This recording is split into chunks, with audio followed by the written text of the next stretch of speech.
Happy Monday, everybody. This is DeAndre Perry here with your Monday Motivation. Now, as you can see, we're coming to you at a bit of a different time, and that's intentional. So we know that Mondays can be difficult. It's hard to get out of the bed after sleeping through the weekend sometimes, and it's hard to really get yourself going.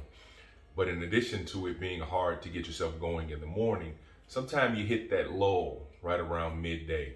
You've had your lunch, and it's a little hard to get going for that second part of your day. So we just wanted to come to you at this time to give you that motivation to finish out your day and to push you through the rest of your week.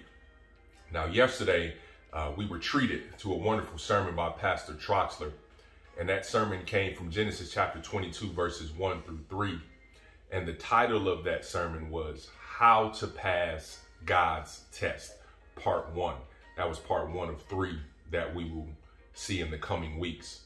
Now, in this sermon, we address this well-worn, this well-known passage of scripture where God instructs Abraham to take his only begotten son, Isaac, up onto Mount Moriah and to sacrifice him.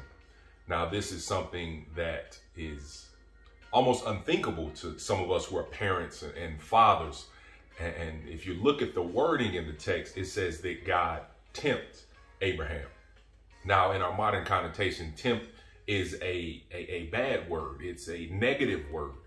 But when you look at the original Hebrew that this was written in, the word there is nasa. And that word means to test, to try. So a better translation is that God tested Abraham. Now, as we all know, which it shows in the life of Abraham and the life of many biblical figures in our own lives, God tests you in order to prepare you for that next stage, for that next step, for that next level. God is making sure that you are prepared for that greater thing that he has in store for you.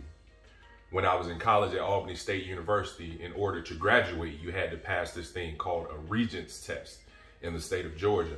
And what that test was no matter how good a grade you got in college, no matter how great of a person you were at your university, you had to pass this test that said that you retained and that you have applied all the knowledge that you were given during your 4 years of college. God does something similar. God tests us because he knows the challenges that are coming. He knows that when he takes us to this new level, there are going to be new struggles. There are going to be new things that we haven't encountered.